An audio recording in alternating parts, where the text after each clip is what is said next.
Hello, जय जोहार and welcome back to competition wing powered by Sachdeva new PT college. नमस्कार, मेरा नाम शैलेश है और छत्तीसगढ़ करंट अफेयर्स के इस नए वीडियो में मैं आप सबका स्वागत करता हूं, जहां हम अक्टूबर माह में हुए सभी इंपॉर्टेंट करंट अफेयर्स पे नजर डालेंगे। ये पूरा एक मंथली करंट अफेयर होगा जिसमें अक्टूबर माह में घटित सभी घटनाओं को हम कवर करने का प्रयास करेंगे और देखेंगे कि कैसे वो आपके एग्जाम के लिए बहुत ज्यादा इंपॉर्टेंट है, वहां से कैसे सवाल बनते हैं। तो चलिए हम अपना टॉपिक शुरू करेंगे।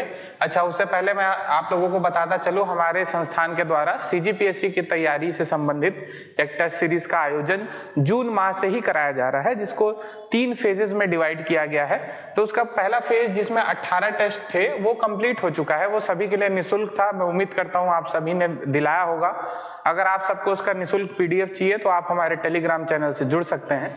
इसका जो फेज 2 और फेज 3 है, जिसमें टोटल 22 टेस्ट होने हैं, ये 22 टेस्ट का आयोजन भी शुरू हो चुका है इस सैटरडे से, ठीक है, 5 नवंबर से। और ये टोटल 22 टेस्ट होंगे। इसका पूरा एक शेड्यूल भी मैंने डाल रखा है, टेलीग्राम ग्रुप में भी इसका पूरा शेड्यूल डाला हुआ है। प्रॉपर इसको डिजाइन किया गया है ताकि आपके एग्जाम के लिए काफी हेल्पफुल हो। इसका पहला एग्जाम जो है 5 नवंबर को हो चुका है, दूसरा जो है 12 नवंबर को है। ऑनलाइन ऑफलाइन दोनों मीडियम में है। ये बाइलिंगुअल पेपर होगा, हिंदी और इंग्लिश दोनों में। उसी दिन सेम डे रिजल्ट है जिस दिन आपका एग्जाम कंडक्ट होगा। तो अगर ये इस टेस्ट को आप ऑफलाइन दिलाना चाहते हैं तो हमारे ऑफिस विजिट करके आप रजिस्ट्रेशन करा सकते हैं। मात्र 399 रुपए इसका चार्ज है, बहुत ही नॉमिनल चार्ज है। और ऑनलाइन दिलाना चाहते हैं तो एप्लीकेशन कंपटीशन विंग के एप्लीकेशन के माध्यम से आप 199 रुपए में ये पूरे 22 टेस्ट, जिसको हमारे सब्जेक्ट एक्सपर्ट्स के द्वारा डिजाइन किया गया है और बहुत ही अच्छे तरीके से क्वेश्चन पेपर्स बनाए गए हैं। अगर आप चाहें तो पुराने क्वेश्चन पेपर जा करके विजिट कर सकते हैं। तो इसको अगर आप इंटरेस्टेड हैं तो बिल्कुल ज्वाइन करें। डिस्क्रिप्शन बॉक्स में हमारे ऑफिस का संस्थान का नंबर दिया हुआ है, वहां से संपर्क आप कर सकते हैं। तो आज का हम पहला टॉपिक शुरू करेंगे। अक्टूबर माह में एक स्वच्छता सर्वेक्षण हुआ। इससे पहले एक स्वच्छता सर्वेक्षण ग्रामीण भी हुआ था जिसमें छत्तीसगढ़ टॉप पे रहा था। अब ये स्वच्छता सर्वेक्षण शहरी है। इसमें क्या क्या रैंकिंग रही, नगरीय निकायों को, छत्तीसगढ़ के नगरीय निकायों को कौन कौन सी रैंकिंग दी गई, इसको हम बहुत अच्छे से देखते चलते हैं, कैसे आपके एग्जाम के लिए इंपॉर्टेंट हो सकता है। तो बेस्ट परफॉर्मिंग स्टेट्स की अगर बात करें तो बेस्ट परफॉर्मिंग स्टेट ओवरऑल अगर पूरे राज्य की बात करें तो पहले नंबर पे जो रहा है वो आपका एमपी है, ठीक। दूसरे नंबर पे आप जानते ही हैं एमपी का इंदौर शहर जो है वो भारत का सबसे स्वच्छ शहर है। इस वजह से आप रिलेट कर सकते हैं कि एमपी सबसे स्वच्छ राज्य भी होगा। तो एमपी जो है बेस्ट परफॉर्मिंग स्टेट के कैटेगरी में फर्स्ट रहा है, तो छत्तीसगढ़ जो है सेकंड रहा है। और इसी में अगर आप थर्ड देखेंगे तो थर्ड जो है आपका महाराष्ट्र रहा है। तो ये सबसे इंपॉर्टेंट रैंकिंग है। बेस्ट परफॉर्मिंग स्टेट्स की श्रेणी में छत्तीसगढ़ को जो है दूसरा स्थान दिया गया है। 1 लाख से अधिक आबादी वाले शहरों में, 1 लाख से अधिक आबादी वाले शहरों में अगर आप देखेंगे तो अंबिकापुर जो है राज्य का सबसे स्वच्छ शहर है, हमारे छत्तीसगढ़ का सबसे स्वच्छ शहर है। इसको याद करना बहुत ही आसान है क्योंकि पहले भी अंबिकापुर टॉप पे बना रहा है। नगर निगमों की अगर आप बात करेंगे ना तो नगर निगमों के कैटेगरी में टॉप 10 में भी अंबिकापुर रहा है ओवरऑल पूरे इंडिया में, और 10वें रैंक पे रहा है आपका अंबिकापुर, ठीक। तो ये हो गया 2। छोटे शहरों की कैटेगरी में अगर आप देखेंगे तो दुर्ग जो जिला है, जहां पे एक पाटन नाम का जगह है, वो उसने पूरे इंडिया के ईस्ट जोन में पहला और देश में दूसरा स्थान पाया है। ईस्ट जोन हमारा कंट्री जो है 5 जोनों में बटा हुआ है, ईस्ट, वेस्ट, सेंट्रल और साउथ नॉर्थ। तो ईस्ट जोन की कैटेगरी में आप देखेंगे तो दुर्ग जिले का पाटन छोटे शहरों की कैटेगरी में ये दूसरा रहा। ओवरऑल बेस्ट परफॉर्मिंग स्टेट में देखें तो छत्तीसगढ़ दूसरा रहा है। राज्य का सबसे स्वच्छ शहर बोलेगा 1 लाख से अधिक आबादी में अंबिकापुर। पूरे नगर निगमों में अंबिकापुर की रैंकिंग पूछता है तो वो 10वें नंबर पे रहा है। क्लियर। इसके अलावा आप देखेंगे तो ये जो रैंकिंग दी जाती है इसे एक लीग का नाम दिया गया है। जैसे आप सब जानते हैं आईएसएल होता है, आईपीएल होता है, वैसे ही इंडियन स्वच्छता लीग। तो इंडियन स्वच्छता लीग में राज्य के टोटल 8 शहरों ने, छत्तीसगढ़ के 8 नगरीय निकायों ने बाजी मारी है, जिसमें से 7 नगरीय निकाय जो रहे वो पहले नंबर पे और 1 नगरीय निकाय मतलब कि रायपुर वो नगरीय निकाय है जो दूसरे नंबर पे रहा है, ठीक है। तो दूसरे नंबर वाले को याद कर लेते हैं। 10 लाख से अधिक आबादी वाले शहरों में रायपुर जो है उसने दूसरा दूसरा स्थान प्राप्त किया। इसके बाद अलग अलग जनसंख्या के हिसाब से कैटेगरी डिवाइड की गई थी, जिसमें राज्य के बहुत सारे नगरीय निकायों ने प्रथम स्थान प्राप्त किया है। तो एक नजर देख लेते हैं जनसंख्या के अनुसार। तो 15,000 से कम आबादी मतलब कि छोटा नगरीय निकाय होगा, नगर पंचायत भी हो सकता है। तो ये जो है 2 शहर ऐसे हैं जो प्रथम स्थान लाए हैं इसमें। एक तो भटगांव है आपका, जो कोरिया जिला अभी शायद वर्तमान में मनेन्द्रगढ़ में पड़ेगा, और दूसरा आपका रायपुर स्थित माना कैंप। तो ये दोनों जो है प्रथम स्थान पर हैं 15,000 से कम की आबादी में। 15 से 25,000 की आबादी में आप देखेंगे तो खैरागढ़ जो एक नवीन जिला है उसे जो है प्रथम स्थान दिया गया है पूरे देश भर में। 25 से 50,000 की आबादी में देखेंगे तो छत्तीसगढ़ के 2 नगरीय निकाय रहे हैं जो प्रथम स्थान पे आए हैं। एक तो आपका जसपुर नगर पालिका है और दूसरा कोंडागांव नगर पालिका है। तो अब तक हमने 5 शहर देख लिए हैं। 15,000 से कम की आबादी में आपका भटगांव और माना कैंप, 15,000 से अधिक और 25,000 तक की आबादी में आप देख रहे हैं खैरागढ़ नगर निगम, नगर पालिका, और 25,000 से 50,000 की आबादी में जसपुर नगर पालिका और कोंडागांव नगर पालिका। क्लियर? 50,000 से 1 लाख तक की आबादी में आप देखेंगे तो रायपुर का एक नगर निगम है बिरगांव को प्रथम स्थान दिया गया है। और 1 लाख से 3 लाख की आबादी में हमने देखा अंबिकापुर ने प्रथम स्थान प्राप्त किया है। क्लियर? और 10 लाख से अधिक आबादी का हमने देख लिया कि रायपुर जो है वो दूसरे स्थान पर रहा है। क्लियर? तो ये था आपका स्वच्छता सर्वेक्षण शहरी निकायों के लिए 2022 का। तो इसमें मैं सब बताता चलूं, सबसे इंपॉर्टेंट है आपसे एक लाइन में क्वेश्चन बनेगा, वो है आपका बेस्ट परफॉर्मिंग स्टेट की श्रेणी में छत्तीसगढ़ की रैंकिंग क्या रही है। तो दूसरे नंबर पे रहा है, इसे आपको बहुत अच्छे से ध्यान में रखना है। दूसरा जो टॉपिक है हमारा वो है शिक्षा से संबंधित एक टॉपिक है, जिसमें स्वामी आत्मानंद स्कूल की एक छात्रा जो है उनका सिलेक्शन नासा के एक प्रोजेक्ट के लिए किया गया है। तो ये उस स्टूडेंट की तस्वीर लगी हुई है। इनका नाम है रितिका ध्रुव। कहाँ की रहने वाली हैं? तो महासमुंद की रहने वाली हैं। ठीक, तो जिला महासमुंद में नया पारा के स्वामी आत्मानंद शासकीय इंग्लिश मीडियम स्कूल की छात्रा रितिका ध्रुव का selection national aeronauticals and space administration, जो अमेरिका का एक स्पेस एजेंसी है, जैसे भारत का स्पेस एजेंसी कौन सा है आपका ISRO, Indian space research organisation, वैसे ही अमेरिका मतलब यूएसए का नेशनल स्पेस ऑर्गेनाइजेशन कौन सा है? तो नासा का फुल फॉर्म है national aeronautics and space administration. तो नासा का एक प्रोजेक्ट है जो इसरो के साथ मिला करके वो चला रहा है। उस प्रोजेक्ट का नाम है आपका सिटीजन साइंस प्रोजेक्ट। तो उसी प्रोजेक्ट के तहत क्षुद्र ग्रह खोज अभियान मतलब छोटे ग्रह के खोज अभियान के लिए पूरे देश भर से 6 छात्रों का सिलेक्शन हुआ। उसमें हमारे प्रदेश की महासमुंद की एक छात्रा रितिका ध्रुव जी का भी सिलेक्शन हुआ है। तो इसलिए नाम इंपॉर्टेंट हो जाता है। व्यापम जैसे एग्जाम्स में 1 लाइनर क्वेश्चन बिल्कुल यहां से बन सकता है कि राज्य के किस छात्रा का सिलेक्शन नासा के द्वारा चलाए जा रहे सिटीजन साइंस प्रोजेक्ट के लिए किया गया है, या फिर किस चीज के लिए किया गया। तो क्षुद्र ग्रह खोज अभियान, और स्टूडेंट का नाम आपको याद रखना है रितिका ध्रुव। शिक्षा से संबंधित और बहुत सारे फैक्ट्स हैं, जैसे कि आप सब जानते हैं 10वीं और 12वीं के टॉपर्स को जो है राज्य सरकार द्वारा इस साल हेलीकॉप्टर जॉय राइड करवाया गया है। तो वो किसके तहत करवाया गया है? तो स्वामी आत्मानंद जो उत्कृष्ट छात्र प्रोत्साहन योजना के तहत उनको जॉय राइड कराया गया। कहीं कहीं पे 119 छात्रों का नाम आता है, कहीं पे 125 छात्रों का नाम आता है जिन्हें जॉय राइड करवाया गया, जिन्होंने 10वीं और 12वीं में टॉप किया था। क्लियर? स्वामी आत्मानंद उत्कृष्ट इंग्लिश मीडियम स्कूल के बारे में आप जान ही रहे हैं। वर्तमान संख्या कितनी है, प्रेजेंट नंबर कितना है, ये आप बताइए कमेंट बॉक्स में। वहीं अब तो हिंदी मीडियम में भी स्वामी आत्मानंद स्कूल खोलने लग गए हैं। इसके अलावा आप देखेंगे कि आदिवासी क्षेत्रों के बच्चों को शिक्षा में बढ़ावा देने के लिए मुख्यमंत्री बाल भविष्य योजना भी चलाई जा रही है, जिसमें आस्था, निष्ठा, सहयोग और प्रयास, तो ये 4 इंस्टीट्यूट चलाए जा रहे हैं ताकि आदिवासी क्षेत्र से आने वाले बच्चे या नक्सल घटनाओं से प्रभावित बच्चों का भविष्य भी संवारा जा सके। प्रयास विद्यालयों की संख्या से भी पहले सवाल बनाए जा चुके हैं, इसलिए शिक्षा का टॉपिक हमेशा आपके लिए इंपॉर्टेंट रहता है। तो ये आज के दूसरा टॉपिक था आज का। हम तीसरे टॉपिक की तरफ चलेंगे। तीसरा जो टॉपिक है, राज्य अलंकरण श्रेणी में 5 नए पुरस्कारों को जोड़ा गया। राज्य अलंकरण श्रेणी के जो पुरस्कार हैं वो 1 नवंबर को दिए जा चुके हैं। इसे अलग से डिटेल में किसे कौन सा पुरस्कार मिला है ना, 1 नवंबर को दिए गए थे। 31 विधाओं में जो है टोटल 40 लोगों को पुरस्कार दिए गए हैं। तो किसे कौन सा पुरस्कार मिला है इसे हम बहुत डिटेल में एक सेपरेट वीडियो में डील करेंगे। फिलहाल हम ये देखने का प्रयास कर रहे हैं कि राज्य सरकार ने राज्य अलंकरण पुरस्कार जो उनके द्वारा दिए जाते हैं उसमें 5 नए पुरस्कारों को शामिल किया है। तो यहाँ से सवाल बनना बहुत ही वाजिब है, कौन कौन से लोग हैं। अगर आप देखेंगे तो लक्ष्मण मस्तूरिया जी का नाम बहुत फेमस है, आपने सुना होगा। खुमान साव, माता कौशल्या, अनुपम मिश्र और हबीब तनवीर। तो इन 5 नामों से जो है नए राज्य अलंकरण पुरस्कार शामिल किए गए हैं। तो किसके नाम से कौन सा अलंकरण पुरस्कार शामिल किया गया इसे देखते चलते हैं।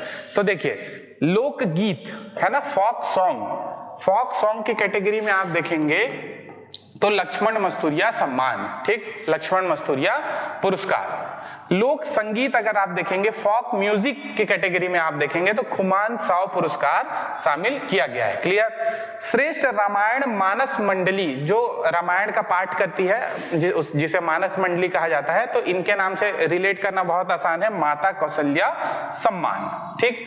चौथा अगर आप देखेंगे तो वाटर रिचार्जिंग के क्षेत्र में अगर आप अच्छा काम करते हैं तो आपको पर्यावरणविद अनुपम मिश्र पुरस्कार से सम्मानित किया जाएगा।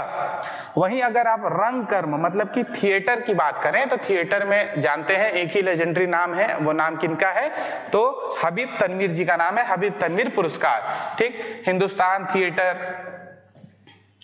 और एक था आपका नया थिएटर, चरणदास चोर, आगरा बाजार, मिट्टी की गाड़ी, ये सब इनकी प्रमुख रचनाएं भी थी, प्रमुख प्ले था। हिंदुस्तान थिएटर, नया थिएटर इनके द्वारा बनाए गए थिएटर्स थे जिनका संचालन हबीब तनवीर करते थे। तो ये 5 वर्ग हैं। लोकगीत में आप लक्ष्मण मस्तूरिया देख लें, लोक संगीत में खुमान साव, श्रेष्ठ रामायण मानस मंडली में माता कौशल्या पुरस्कार, वाटर रिचार्जिंग के कैटेगरी में अनुपम मिश्र पुरस्कार, रंग कर्म की कैटेगरी में हबीब तनवीर पुरस्कार। ये सम्मान जो है राज्योत्सव के अवसर पे दिए जाने थे, लेकिन हम सबको जानकारी है कि राज्य अलंकरण पुरस्कारों का वितरण किया जा चुका है और इस वर्ष के लिए कम से कम इन 5 कैटेगरी में से किसी को भी सम्मानित नहीं किया गया। अगर अगले साल ये सम्मान दिए जाते हैं तो हम देखेंगे, लेकिन आपसे 1 लाइनर क्वेश्चन पूछ सकता है कि कितने जोड़े गए, या फिर आपसे ये पूछ सकता है कि किस कैटेगरी के लिए किस नाम से सम्मान दिया जाएगा। तो ये एक इंपॉर्टेंट टॉपिक है, इसे रिमाइंड करके रखें, नोट्स बना करके रखें। चलिए अगला टॉपिक देखेंगे, विधानसभा उपाध्यक्ष श्री मनोज मंडावी जी का निधन। ये मनोज मंडावी जी की तस्वीर है, ये छत्तीसगढ़ विधानसभा की तस्वीर है। तो हाल ही में भानु प्रतापपुर कांकेर के विधायक श्री मनोज मंडावी जी का निधन हो गया, जो हमारे छत्तीसगढ़ विधानसभा में विधानसभा उपाध्यक्ष के पद पे भी कार्यरत थे। तो ये भानु प्रतापपुर से विधायक थे, क्लियर, और वर्तमान में छत्तीसगढ़ी आदिवासी विकास परिषद के अध्यक्ष भी रहे और आपका विधानसभा उपाध्यक्ष भी थे। नवगठित छत्तीसगढ़ मतलब कि 2000 से लेकर के 2003 तक के जो हमारा मंत्रिमंडल था उसमें गृह राज्य मंत्री भी थे ये। इसके अलावा 3 बार विधायक रहे, 1998 से 2003 तक, 2013 से 2018 और 2018 से वर्तमान तक ये भानु प्रतापपुर से विधायक रहे हैं। क्लियर। तो इनके बारे में एक फैक्ट है, आपसे डायरेक्ट 1 लाइनर क्वेश्चन बना करके पूछ सकता है कि हाल ही में विधानसभा उपाध्यक्ष जी का निधन हुआ, वो या तो ये पूछेगा कि वो कहाँ से विधायक थे, या फिर आपसे ये पूछेगा कि उनका नाम क्या था। क्लियर। तो मनोज मंडावी उनका नाम था। अब इनके मृत्यु के बाद में जो है भानु प्रतापपुर विधानसभा सीट खाली हो गई है, तो भानु प्रतापपुर में भी उपचुनाव की चर्चा है, जिसका उपचुनाव का आयोजन जो है 5 दिसंबर को किया जाएगा। क्लियर। तो भानु प्रतापपुर उपचुनाव जो है वो राज्य में 2018 में कांग्रेस की सरकार बनने के बाद में आपका 5वां उपचुनाव होगा। इससे पहले हम सब जानते हैं कि आपका खैरागढ़, ठीक, खैरागढ़, और इसके अलावा टोटल अभी तक के हमने देखा कि कितने उपचुनाव हो चुके हैं, 5 उपचुनाव हो चुके हैं। तो इसमें से एक तो हो गया आपका भानु प्रतापपुर, दूसरा हो गया आपका क्या, खैरागढ़, और ऐसे ही टोटल कितने, तो टोटल 5 देखेंगे हम लोग कौन कौन सा है। तो एक तो था आपका चित्रकूट, बस्तर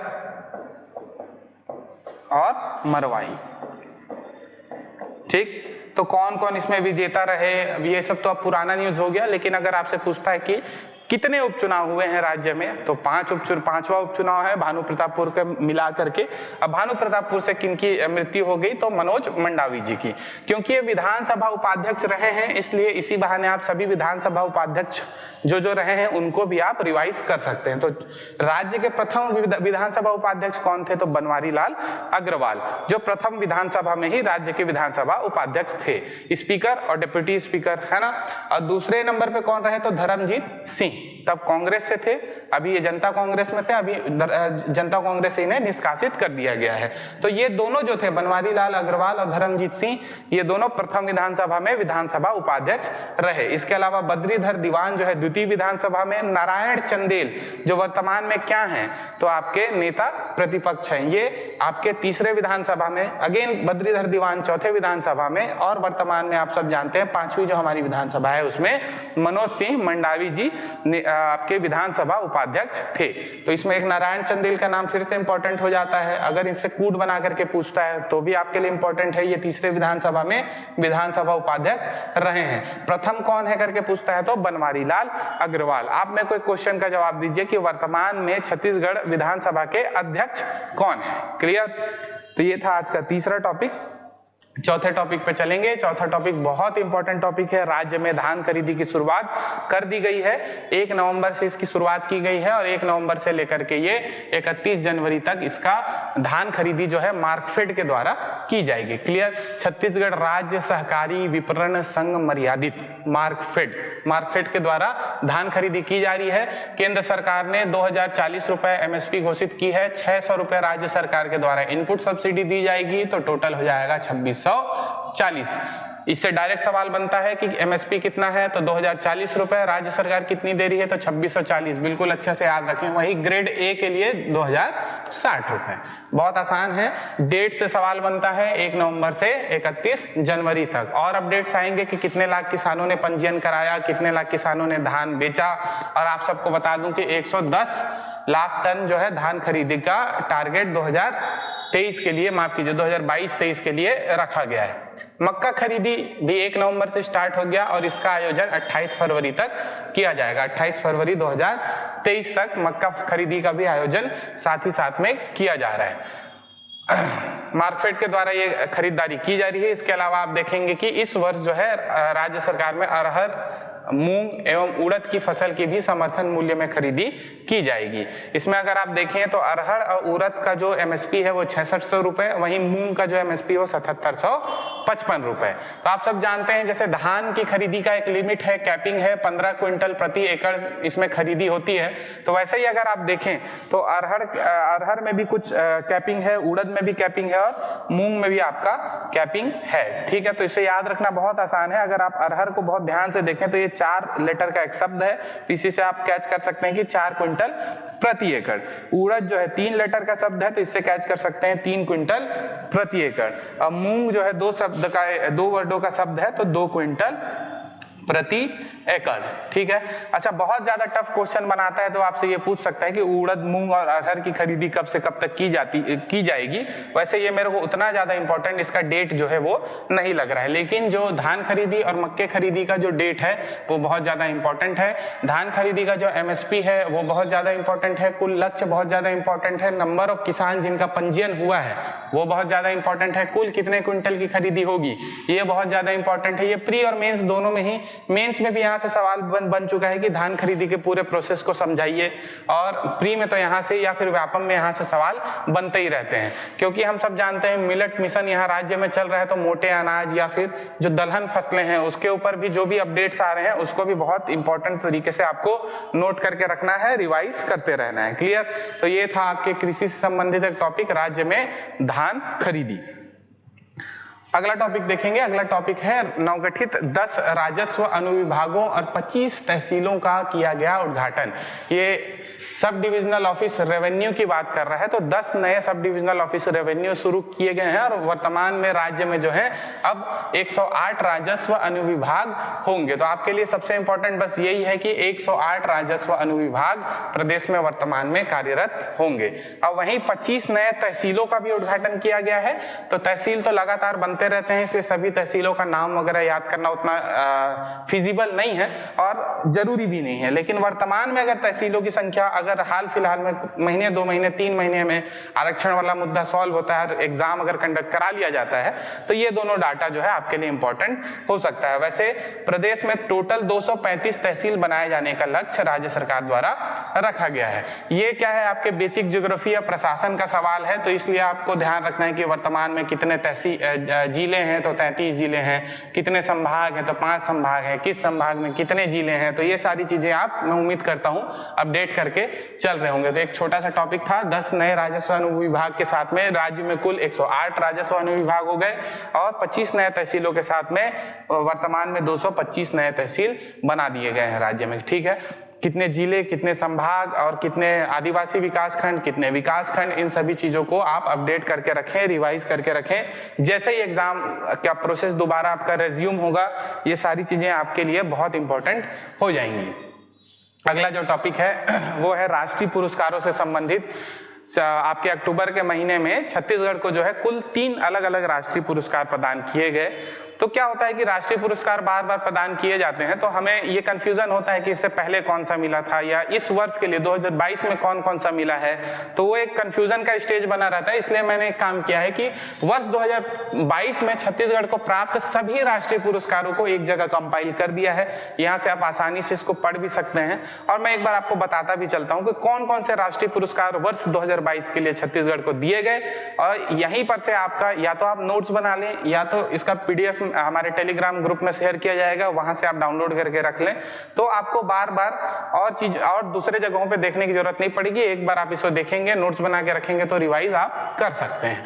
तो ये बिल्कुल लेटेस्ट है, इसको हम सबसे पहले समझते हैं कि प्रधानमंत्री फसल बीमा योजना जो होता है, ठीक है, और प्रधानमंत्री फसल बीमा योजना और छत्तीसगढ़ में भूमि का डाटा एकत्रित करने के लिए एक पोर्टल बनाया गया है भुइयां। तो दोनों के डाटा को सफलतापूर्वक समय में कंपाइल करने के लिए वर्ष 2022 में छत्तीसगढ़ के कृषि विभाग को राष्ट्रीय फसल बीमा प्रधानमंत्री फसल बीमा योजना के अंतर्गत खरीफ वर्ष 2022 में राष्ट्रीय फसल बीमा पोर्टल का एकीकरण छत्तीसगढ़ के डिजिटल भू अभिलेख डाटाबेस भुइयां में सीमित समय में सफलतापूर्वक करने के लिए राष्ट्रीय पुरस्कार दिया गया। तो ये तो आपसे पूछ सकता है कि भुइयां क्या है, तो भुइयां आपको बताना है कि डिजिटल डाटाबेस तैयार किया जाता है किसानों का, उससे बेनिफिट क्या होता है। तो एक साथ में खसरा नंबर और जमीन का आप मिलान कर सकते हैं, किस किसान के तहत कितना रकबा है, किसमें उसने कितना धान रोपण किया है, कौन सा अनाज लगाया है, ये सारी चीजें आप डिजिटली देख सकते हैं। तो ये भुइयां कार्यक्रम को जो है राष्ट्रीय अवार्ड कोचीन जो एक शहर है केरल में, वहां पे हाल ही में एक प्रोग्राम आयोजित किया गया था जिसमें जो है इसे एक राष्ट्रीय पुरस्कार दिया गया है। तो मैं क्या कर रहा हूं कि टोटल राष्ट्रीय पुरस्कारों को एक जगह कंपाइल करने का प्रयास है। दूसरा, अगर आप देखेंगे तो जून या जुलाई के महीने में भुइयां कार्यक्रम, यही भुइयां जो हम अभी पढ़ रहे हैं, उसे ही जो है IMC डिजिटल अवार्ड्स दिया गया था, IMC डिजिटल अवार्ड्स। तो 2 राष्ट्रीय पुरस्कार हो गए आपके। तीसरा आप देखेंगे गोधन न्याय योजना जिसकी शुरुआत जो है 2020 में की गई थी, उसे इसी वर्ष एलेट्स इनोवेशन अवार्ड दिया गया था। इससे पहले इसे गोल्डन स्कॉच अवार्ड भी दिया जा चुका है, लेकिन वो वर्ष 2021 के लिए एलेट्स इनोवेशन अवार्ड जो है आपको 2022 में ही दिया गया है। ठीक है, छत्तीसगढ़ स्कूल शिक्षा विभाग जो है उसे ई-गवर्नेंस अवार्ड दिया गया है। पढ़ाई को जो है डिजिटल मोड में ट्रांसफॉर्म करने के लिए छत्तीसगढ़ शिक्षा विभाग को ई-गवर्नेंस अवार्ड भी दिया जा चुका है। तो ये हो गए आपके टोटल 4।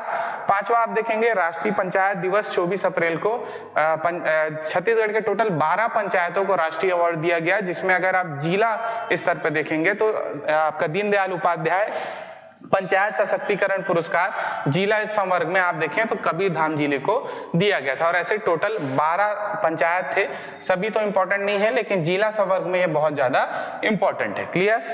बेहतर जल प्रबंधन के लिए सूरजपुर का एक ग्राम है चिंदिया या छिंदिया बोला जाता है, जिसे सर्वश्रेष्ठ ग्राम पंचायत का द्वितीय पुरस्कार 2nd प्राइज दिया गया था। क्लियर।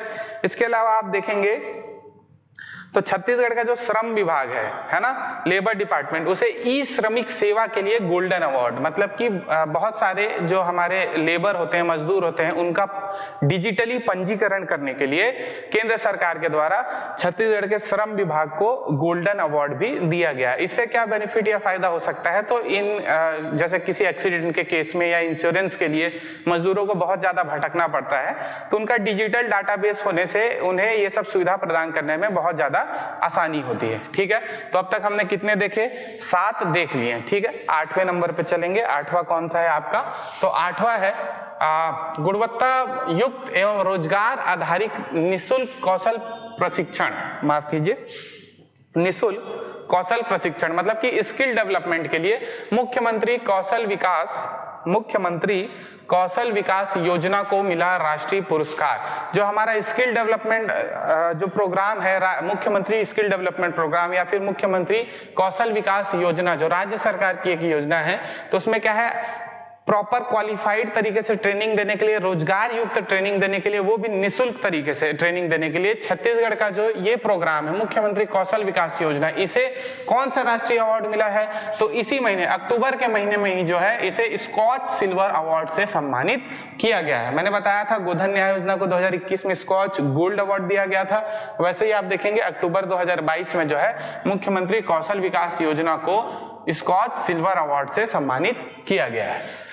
दूसरा सम्मान भी जो है वो स्कॉच सिल्वर अवार्ड 2022 ही है, और ये भी अक्टूबर के महीने में ही दिया गया। तो ये किस विभाग को दिया गया है, तो ये आदिम जाति एवं अनुसूचित जाति विकास विभाग को मिला है। और क्यों मिला है, अगर आप देखेंगे तो जो छात्रावास होता है या फिर आश्रम होता है, जो हॉस्टल्स होते हैं, जहाँ पे जो आदिवासी SC ST छात्र या OBC छात्र रह करके पढ़ाई करते हैं, उसे आदर्श संस्था के रूप में विकास या विकसित करने के लिए आदिम जाति एवं अनुसूचित जाति विकास विभाग को स्कॉच सिल्वर अवार्ड से सम्मानित किया गया है।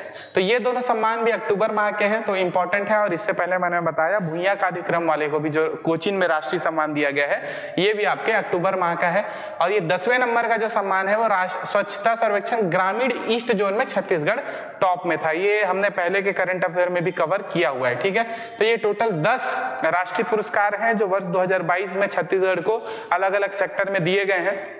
अगर इन फ्यूचर अगले 2 महीने में और कोई राष्ट्रीय पुरस्कार प्राप्त होता है तो उसे भी हम कवर करेंगे। क्लियर, चलिए अगला जो टॉपिक है वो है आपका आकांक्षी जिला डेल्टा रैंकिंग। आप सब जानते हैं नीति आयोग, जिसे प्लानिंग कमीशन की जगह पे 2015 में बनाया गया था, उसके अध्यक्ष कौन होते हैं, उपाध्यक्ष कौन होते हैं, CEO कौन होते हैं, इसको हम लोगों ने पहले डील किया हुआ है पहले के करंट अफेयर में। अगर नहीं आप देख पाए हैं तो उसे जाकर के देख सकते हैं। फिलहाल अगस्त महीने की जो रैंकिंग आई, अगस्त 2022 की जो रैंकिंग आई, उसमें नारायणपुर जिला जो हमारा बस्तर संभाग का एक जिला है, इसने काफी अच्छा परफॉर्म किया। तो ओवरऑल परफॉर्मेंस की श्रेणी में अगर आप देखेंगे तो नारायणपुर जिला जो है 5th नंबर पे रहा है। ये इसकी तस्वीर लगी हुई है। और वहीं पे इसे कैटेगराइज करने के लिए टोटल 6 सेक्टर को कंसीडर किया जाता है। 6 अलग अलग कैटेगरी में जो है बेस्ट परफॉर्मिंग इंडेक्स या फिर आप बोल सकते हैं आकांक्षी जिला डेल्टा रैंकिंग जो है वो दी जाती है। तो पहला तो हमने देख लिया ओवरऑल परफॉर्मेंस में नारायणपुर जो है 5वें जिले में रहा है और वो अगस्त 2022 के लिए रहा है। वहीं पे अगर आप स्वास्थ्य एवं पोषण की श्रेणी में देखें तो नारायणपुर दूसरे स्थान पे रहा है, सेकंड हेल्थ एंड न्यूट्रिशन की कैटेगरी में। शिक्षा मतलब कि एजुकेशन की कैटेगरी में देखें तो नारायणपुर 4th स्थान पे रहा है। ठीक है, तो यहाँ पे एक जगह ये सेकंड रहा है, कौन से सेक्टर में, तो हेल्थ एंड न्यूट्रिशन में। एजुकेशन में आप देखें तो ये 4th रहा है और ओवरऑल आप देखें तो नारायणपुर जो है ये 5th रहा है। अब आप सोच रहे होंगे इतनी सारी रैंकिंग है, इसे कैसे याद करके रखें, तो मैं आपको बता दूं ये जो रैंकिंग है डेल्टा रैंकिंग, ये हर महीने जारी की जाती है। पूरे देश भर में 112 डेल्टा एस्पिरेशनल डिस्ट्रिक्ट्स हैं आपके राज्य में, टोटल 10 एस्पिरेशनल डिस्ट्रिक्ट्स हैं। तो प्रति महीने जो है नीति आयोग के द्वारा ये डेल्टा रैंकिंग जारी की जाती है। तो हर महीने जब ये चेंज होता रहता है तो ये आपके एग्जाम के लिए किस हिसाब से इंपॉर्टेंट है। तो आप क्या करेंगे कि वर्ष 2022 में हर महीने तो छत्तीसगढ़ के किसी जिले को नहीं शामिल किया गया है, तो आप पूरा अगर 2022 के जनवरी से लेकर के जब तक आपका एग्जाम होता है इसे आप अपडेट करके रखें कि किस महीने हमारे राज्य के किस जिले को जो है कौन सी कैटेगरी में कौन सा रैंक दिया गया।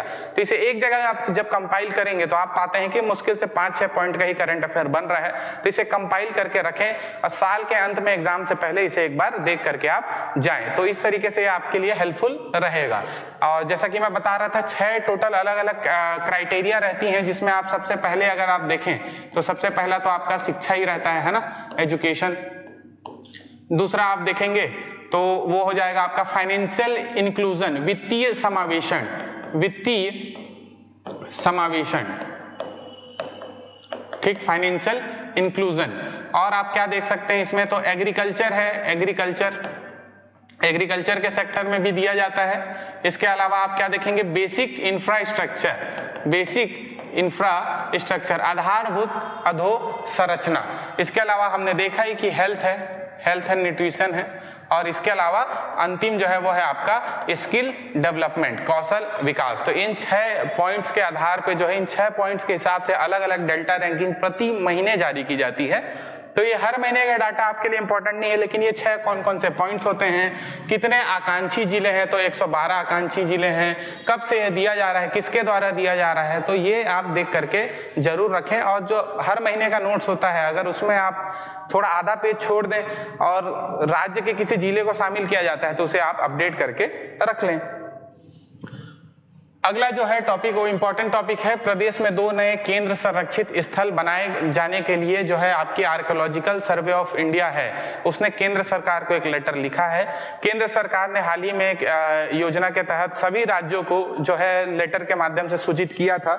हर राज्य में क्या होता है, अपना अपना ASI जो होता है आपका आर्कियोलॉजिकल सर्वे ऑफ इंडिया, इसका एक मंडल होता है, एक जोन बनाया जाता है। तो इस सभी जोनों को सूचित किया गया था केंद्र सरकार के द्वारा कि अगर कोई स्मारक है जो काफी पुरानी है और वो देखभाल की श्रेणी से बाहर है, उसे कोई भी या तो राज्य या फिर जिला जो है उसकी देखभाल नहीं कर रहा है, तो ऐसे स्थलों को चिन्हित किया जाए और हमें प्रस्ताव भेजा जाए। इसके लिए हम अलग से बजट प्रस्तावित करेंगे, बजट रिलीज करेंगे और इनकी देखरेख, इनको संरक्षित करने का कार्य किया जाए। तो इसी के तहत ASI ने, आर्कियोलॉजिकल सर्वे ऑफ इंडिया ने 2 नए स्थान, छत्तीसगढ़ से 2 नए जगहों को सेलेक्ट किया है। केंद्र सरकार को इसके लिए एक प्रस्ताव भेजा है कि इन दोनों जगहों को जो है ये काफी पुराने हैं और इन्हें संरक्षित करने की जरूरत है।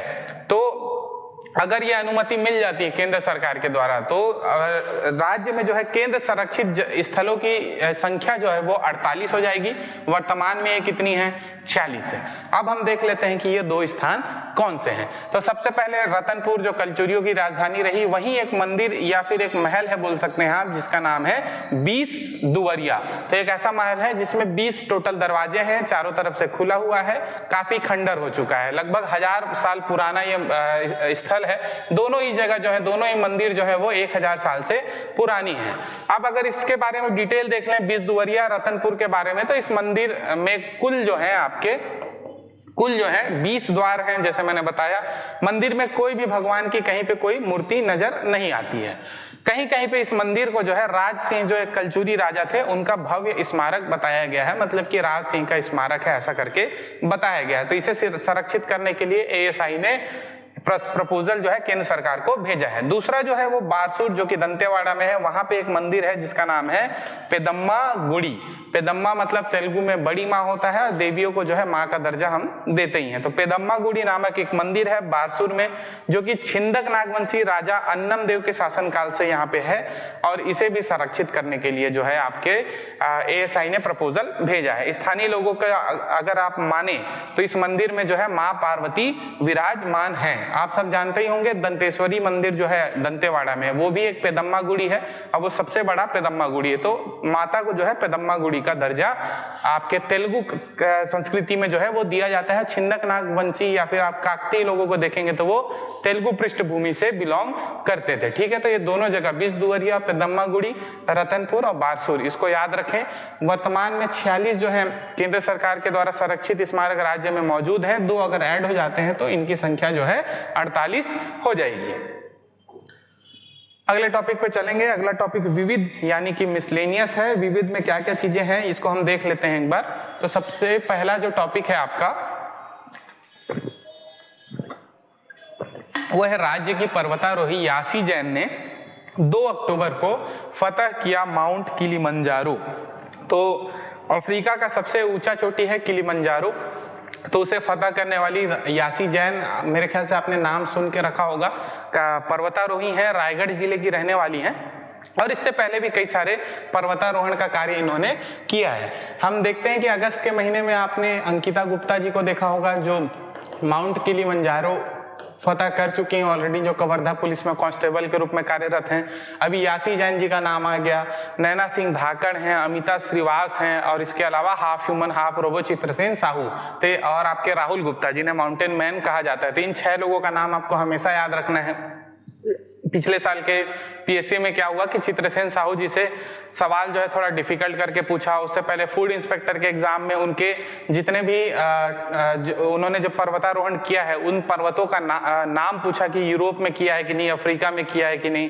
तो अब थोड़ा डिटेल में पूछने लग गया है। तो जितने भी हार्डली 6 या 7 पर्वतारोही हैं राज्य में जो है, तो इनके बारे में डिटेल आप जरूर देख करके रखें।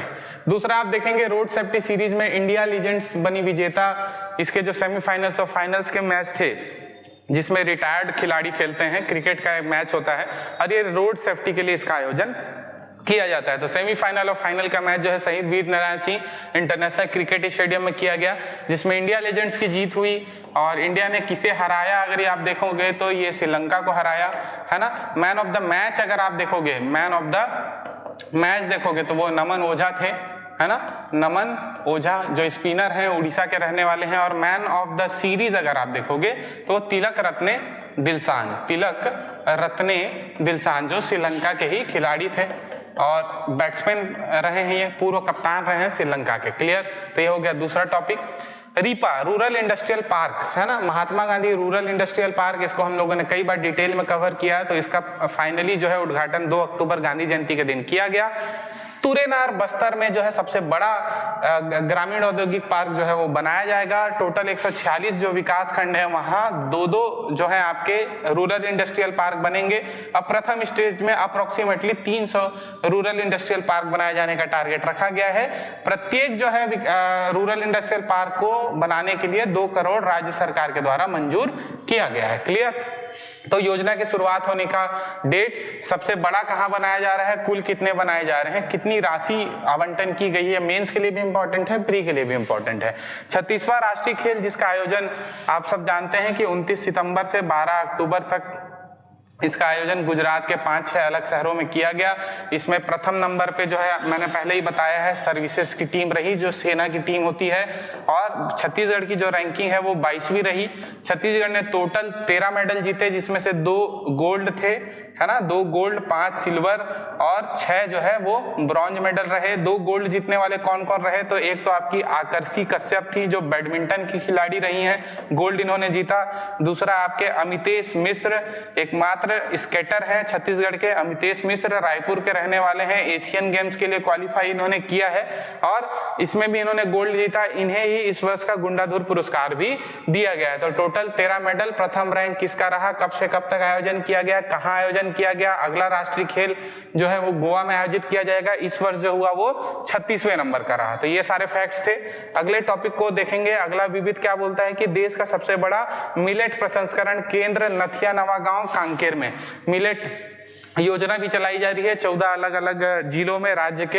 हैदराबाद के मिलेट रिसर्च ऑर्गेनाइजेशन या मिलेट रिसर्च इंस्टीट्यूट के साथ MOU भी साइन किया है इन 14 जिलों ने, छत्तीसगढ़ के जो 14 जिला हैं। तो मिलेट मिशन चलाई जा रही है, उसी के तहत प्रदेश का या फिर पूरे देश का, आप बोले पूरे देश का सबसे बड़ा मिलेट प्रसंस्करण केंद्र कहाँ शुरू किया गया है, तो नथिया नवागांव कांकेर में शुरू किया गया है। तो जितने भी अलग अलग फूड प्रोसेसिंग यूनिट्स हैं राज्य में, इसे जब आप उद्योग पढ़ते हैं तो वहां पे जरूर पढ़ें और इस एक पर्टिकुलर टॉपिक को उसमें जो है एक लाइन में अपडेट कर लें। ये 1 लाइनर क्वेश्चन बनने के लिए बहुत ही अच्छा टॉपिक है। अगले टॉपिक में देखेंगे हमर क्लिनिक की शुरुआत गोधनपुर अंबिकापुर से की गई। हमर लैब आपने सुना होगा, जो पैथोलॉजी लैब है, जहां पे बहुत ही सस्ते दरों में आपको बहुत सारी पैथोलॉजिकल टेस्ट कराने की छूट दी जाती है, जहां पे आप जाकर के ये टेस्ट करा सकते हैं। उसी के तर्ज पे आप देखेंगे कि हमर क्लिनिक की शुरुआत की गई है। आप सब परिचित होंगे हमारे राज्यों में किस तरीके की मेडिकल सुविधाएं हैं। तो एक तो आपका हो जाता है मेडिकल कॉलेज, दूसरा आप देखेंगे कि डिस्ट्रिक्ट हॉस्पिटल होता है, सरकारी डिस्ट्रिक्ट हॉस्पिटल। इसके बाद आप देखेंगे कि CHC कम्युनिटी हेल्थ सेंटर, अक्सर ये 50 बेड वाला रहता है, ठीक। इसके बाद आप देखेंगे PHC primary health care centre, ठीक। तो इन सब के अलावा जो हमर क्लिनिक की जरूरत क्यों पड़ी, तो ये क्लिनिक के रूप में काम करेगा।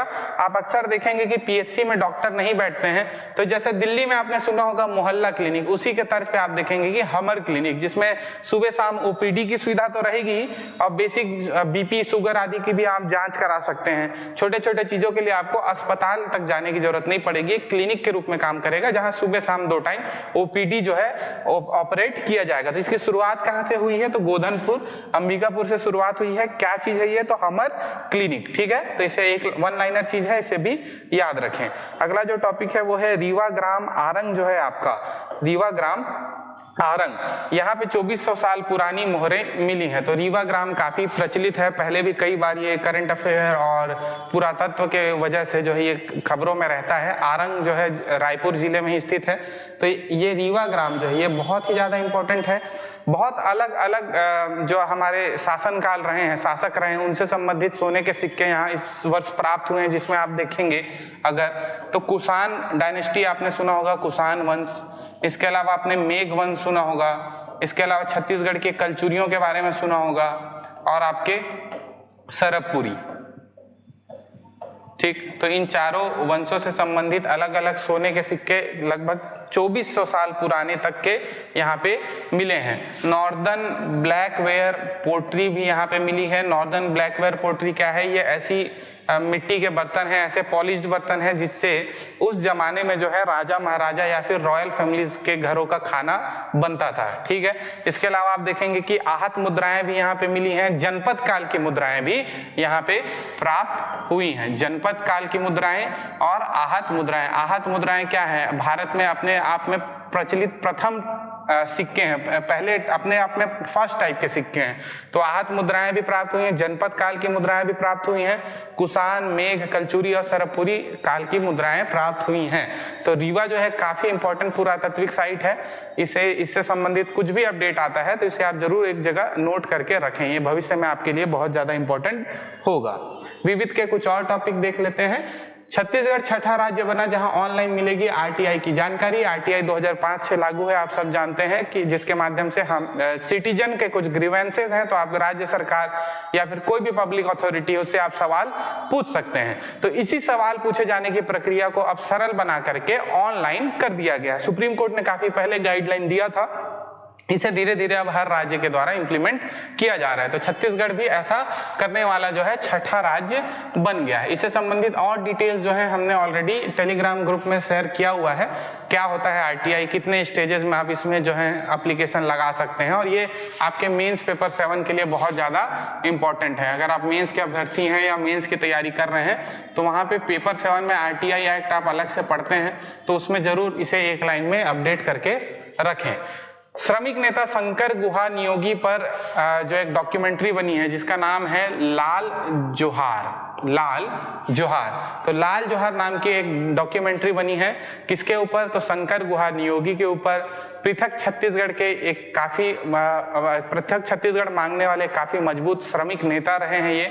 इनके 2 बड़े बड़े जो हैं संगठन भी बने, शोषण विरोधी मंच और पृथक छत्तीसगढ़। तो इसे इसलिए इम्पोर्टेंट है क्योंकि छत्तीसगढ़ गठन से संबंधित इम्पोर्टेंट लीडर हैं। इनसे संबंधित अगर आपसे कूट बना करके कोई सवाल पूछता है तो पूछेगा अगर कि इनसे संबंधित डॉक्यूमेंट्री कौन सी है, तो लाल जोहार। और आप सबको बता दूं कि छत्तीसगढ़ की पहली वेब सीरीज अगर आपसे पूछता है तो वो है लाल खदान, ठीक। तो इसलिए इंपॉर्टेंट है शंकर गुहा नियोगी। अगला टॉपिक देखें तो प्रदेश में पहली बार एक साथ खोलेंगे 4 नए मेडिकल कॉलेज। कहाँ कहाँ खोले जाएंगे, तो एक तो आपका जांजगीर चांपा है, दूसरा है कवर्धा, कवर्धा वाला कुछ दिन पहले भी न्यूज में था, तीसरा मनेन्द्रगढ़ जो नया डिस्ट्रिक्ट है, और चौथा है दंतेवाड़ा। वर्तमान में 10 गवर्नमेंट मेडिकल कॉलेज हैं, अगर ये 4 खुल जाते हैं तो टोटल हो जाएंगे 14 प्लस 3 जो है प्राइवेट मेडिकल कॉलेज ऑलरेडी संचालित हैं, ठीक। तो शिक्षा के सेक्टर में ये भी एक इम्पॉर्टेंट टॉपिक है मेडिकल कॉलेज। रायपुर में शुरू हुई देश की पहली लोक जेल अदालत या फिर जेल लोक अदालत, ठीक है। तो ये क्या चीज है, तो रायपुर सेंट्रल जेल जो है वहां पे जेल लोक अदालत खोली गई है, जिसमें क्या कार्य किया जाएगा अगर देखें तो कई सारे ऐसे कैदी होते हैं जिन्हें जमानत मिल चुकी होती है, माफ कीजिए, जिनकी सजा भी पूरी हो जाती है, जमानत मिल चुकी होती है, लेकिन उनका कोई जमानत भरने वाला नहीं होता या फिर उनका कोई परिचित नहीं होता, इसलिए उन्हें छुट्टी नहीं मिल पाती जेल से, उन्हें जेल में ही रहना पड़ता है। तो ऐसे कैदियों को चिन्हांकित करके जेल से छोड़ने का काम किया जाएगा। इसके अलावा जो बुजुर्ग कैदी होते हैं 65 वर्ष से अधिक के, तो उन्हें मानवीय आधार पे कंसिडरेशन पे लेके जेल लोक अदालत के माध्यम से उन्हें भी रिहा करने का या जमानत देने का, पैरोल देने का काम किया जाएगा। और ऐसे कैदी जो 21 वर्ष से कम के हैं और 7 वर्ष से कम की सजा पाए हैं, मतलब कि बहुत हार्श पनिशमेंट उन्हें नहीं मिला है, तो उन्हें भी जो है ह्यूमैनिटेरियन व्यू रख करके जमानत देने का काम कहां से किया जाएगा, तो जेल लोक अदालत रायपुर से ये काम किया जाएगा। तो ये देश की पहली जेल लोक अदालत है, इसलिए इंपॉर्टेंट है, बहुत ज्यादा इंपॉर्टेंट टॉपिक है। क्लियर। और अगर लास्ट टॉपिक देखें तो महासमुंद बालोद से पेपरलेस डिजिटल बैंक की शुरुआत हुई। टॉपिक पढ़ के ही समझ में आ रहा होगा कि डिजिटल बैंक है। पूरे देश भर में नरेंद्र मोदी प्रधानमंत्री जी ने ऐसे 75 बैंकों की शुरुआत की है जिसमें बिल्कुल भी पेपर का यूज नहीं किया जाएगा, ये पूरी तरीके से डिजिटल रहेगा। तो ऐसे ही जो 75 बैंकों में सर्वप्रथम छत्तीसगढ़ में दो जिलों में ये बैंक खोला गया है, एक तो है आपका महासमुंद और दूसरा है आपका बालोद। तो इस तरीके से हमारा आज का करंट अफेयर कंप्लीट होता है। मैं उम्मीद करता हूं यहाँ से बहुत सारे सवाल आपके आने वाले एग्जाम्स में बनेंगे। करंट अफेयर से संबंधित ही कुछ इंपॉर्टेंट क्वेश्चंस मैंने जरूर लाए हैं, उसको भी आप देखें और कमेंट बॉक्स में इसका आंसर करें। सबसे पहला जो है वो है गोल्डन अवार्ड निम्न में से किस विभाग को दिया गया है, ये अभी हमने कुछ स्लाइड्स पहले ही से पढ़ा। दूसरा अगर क्वेश्चन देखें तो शंकर गुहा नियोगी ने पृथक छत्तीसगढ़ हेतु छत्तीसगढ़ मुक्ति मोर्चा का गठन किस वर्ष में किया था। तो ये 4 वर्ष दिए हुए हैं, इसमें से एक सही इसका आंसर है। एक तो आपका इनका है छत्तीसगढ़ मुक्ति मोर्चा, दूसरा है छत्तीसगढ़ शोषण विरोधी मंच। तीसरा अगर देखें तो खरीफ वर्ष 2022 के लिए केंद्र सरकार द्वारा मक्के के लिए कितनी एमएसपी घोषित की गई है। अब देखिए यहाँ पे मक्के का एमएसपी आपसे पूछ रहा है, तो ये 4 ऑप्शन दिए हुए हैं। अगर आपने ध्यान से पढ़ा होगा तो इसमें आप आराम से आइडेंटिफाई कर सकते हैं। प्रदेश का पहला हमर लैब की शुरुआत कहाँ से की गई थी। अभी हमने पढ़ा क्या, हमर क्लिनिक, और ये यहाँ क्या पूछ रहा है, हमर लैब। तो ये 4 ऑप्शन दिए हुए हैं, इन चारों क्वेश्चंस का आंसर आप जरूर कमेंट बॉक्स में करें। और अगले करंट अफेयर के क्वेश्चन वीडियो पे हम मिलेंगे, तब तक अपनी तैयारी करते रहें। बहुत सारे न्यूज चल रहे हैं रिजर्वेशन आदि से संबंधित, उन सबसे आपको डिस्ट्रैक्ट होने की जरूरत नहीं है, जरूर कुछ ना कुछ अच्छा निकल करके आएगा। तब तक आप अपनी तैयारी करते रहें। अगले वीडियो में मिलते हैं, तब तक के लिए धन्यवाद।